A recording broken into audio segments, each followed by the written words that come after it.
Salutations, I'm the VN Critic, and today I'm going to be doing a double review of Lighting Warrior Raidy 1 and Lighting Warrior Raidy 2.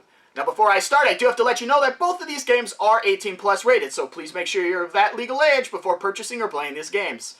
Otherwise, that also means that I'm going to have to censor a lot of the scenes in today's episode, so please don't bitch about it in the comment section below.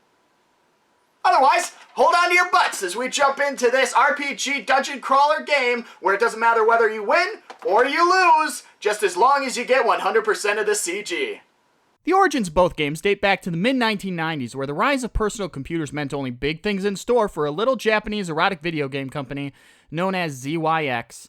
Their first title was Trigger, an interactive digital animation which had to be held on 7 floppy disks, followed shortly by the original Lighting Warrior Raidy, which took 5 floppy disks. Man, that was a lot of storage space. A game by this company many may be familiar with is Ring Out Pro Les Ring, which was the first licensed in English back in 1997. It saw moderate success, but we wouldn't see another title licensed from ZYX until 2005 with Saga Family. This meant that the original Lighting Warrior Raidy games were never brought over from across the waves until the remakes in 2008 and 2010.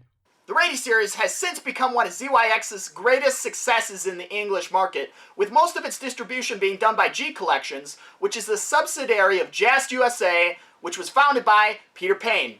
Not Peter Pan, Peter Payne. Hey Peter, if you're viewing this, one of the titles in particular from ZYX that I would like to see licensed in English is Makan Shoujo Envy, which I've heard some fun reviews on, and the art and gameplay elements look interesting to say the least. It came out in 2008, and with the spin-off of Raidy featuring Forez recently released in Japan, I think it would be nice if you could bring both of them over to add to my ever-growing collection. Oh, and I'm sure there's money to be made or something else important, you know, like that. Yeah. As we've come a long way since the PC 98 and Windows 95 era, it's nice to see an upgraded look for each of the characters. Kind of reminds me of how Higarashi's getting such a facelift. There's now a softer feel to the expressions, whereas in the original, the bosses look downright evil, and less like people just doing their job and enjoying it, as the story portrays at least. The main artist for these and several other ZYX titles is Kazuma Murasama, who is also behind the art for Cosplay Fetish Academy from what I was able to find out. I enjoy the colors and shading used while paying particular interest to the eyes. I don't know why, but those eyes are just very alluring to me, drawing me into the facial features, and they do well to emphasize the emotions being presented by the characters. Many of the monster girls you fight throughout this game are not frightening at all, but are rather adorably cute that it's almost like I don't want to fight them. I mean, why would you ever want to draw your sword out on something that's just so adorably cute? Okay, I see your point. The redesign of the screen has removed much of the clunkiness that the 1990s version suffered from by having a hub for level, MP, HP, and status up in the left corner, a retractable map on the right, and the majority of commands being placed down right over the text box that resembles many visual novels, both young and old. One consistent problem I hope is fixed with the third installment is the constant choice making to advance the story. Having to click the look and talk options multiple times before you can advance just becomes tedious and could have been removed without cutting out the dialogue. At this time, I'm going to point out some of the differences between 1 and 2 that show how the creators really got their act together and fixed up some of their shortcomings from the first game. In the first game, you have to find a map, whereas in the second, the map is generated as you explore the various rooms and hallways. This makes it much easier to keep track of where you went, versus bumping into walls and trying to find your way around. Originally, you were stuck in the tower and unable to leave, meaning all your potions and antidotes you find would have to last you the entire game, meaning lots of grinding on the lower level enemies if you want to save up. The gold-based economy of the second allows you to purchase plenty of items and even heal yourself at the town inn, meaning you can spend more time on the stronger enemies that give XP and gold. The length and resulting story widened compared to the first, including many more side scenes and character interactions, something that the first was heavily lacking in. Plus, the addition of the animations in the second definitely meant a good use of their CG budget. The first involves Raidy being hired by a town to investigate a tower where monsters have kidnapped the young female residents, and the young males have disappeared trying to rescue them.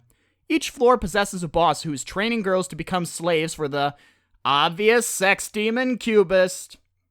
Overall, the goal is to traverse the tower and make your way up to the 6th floor where you either give in to your dark side, or defeat him with your lightning magic. Did somebody say magic? Edward, you know you're not supposed to be playing any games with the M word in it. How about Steins Gate? That's science! You can do that. The plot is very linear in this case, with a few side scenes possible if you find the right room in this labyrinth. That's almost impossible without the map and a guide handy. The second game follows the same formula, where you dungeon crawl through multiple buildings, battling through monsters and bosses, and saving before each boss battle, just to make sure you get 100% CG. But this one adds a lot more depth to the story, and the side characters are much more three-dimensional. I found myself falling in love with Amura. I mean, she is just too adorable with that cute little butt. Did I say butt? I meant, face. No, ass. Definitely ass. And guess who makes a return? Our best friends, the demon, the elf, and the wolf. Oh my. They'll be joining us in the third installment as well, but we'll get to that on a different date. The main antagonist to this one is the priest Gav, the servant of chaos, who is aiming to fuel the return of chaos with both disorder, and you guessed it, sexual energy that is being gathered by his minions. Because there's nothing better that I like in my coffee than a little sexual energy. Cream and sugar too fattening. I cannot leave this story without expressing the elephant in the room. The game is primarily focused on the H content, no matter how hard I could possibly try to spin it. Like I said, this is truly one series that you get to collect all the CG versus playing for the storyline itself. However, the focus is not like many of the titles by Liquid or Black Lilith, to say the least. The winning scenes feel like payback for what they were doing to those poor captured girls, while losing expresses the true result of your failure, and filling some perverted tendencies in the process. In fact, I believe Demon Master Chris took some inspiration from this series to make an amazingly cute Yuri title. I really enjoy the music from both of these games. They really had that dungeon crawler aspect to them, and fit the situations you were being placed into. Other than that, there's nothing really else I could say. I just really enjoyed the soundtrack, even without the visuals. I like putting it in my car stereo and listening to it as I drive down the road. Other than that, you do include a jukebox section in both games where you can listen to both of the soundtracks. But if you ever get access to a complete disc copy, that would be amazing. Unfortunately, one of the downsides here is not re-recording for the updated games. I mean, just take a listen here for a second. 仮面が弱点かもしれない。でや正面からとは私も舐められた。サンダースラッシュ For the first game, I'd like to give a 3 out of 5 Thunder Slash. For the follow-up sequel, I'd like to give a 4 out of 5 Thunder Slash, respectively, due to the increased functioning of the game mechanics, as well as the elongated storyline. Tune in next time as I review a little free-to-play visual novel, 18+ for all those, called Manor of Amnesia. Until next time, this is the VN Critic saying, if you don't get 100% of the CG, you ain't doing it right! Thanks so much for viewing this episode, and I hope you'll continue to support the channel in all ways possible, be it subscribing, liking, and or commenting. Feel free to click on the right video to watch the Lighting Warrior Raidy 2 opening, which is utter kick-ass.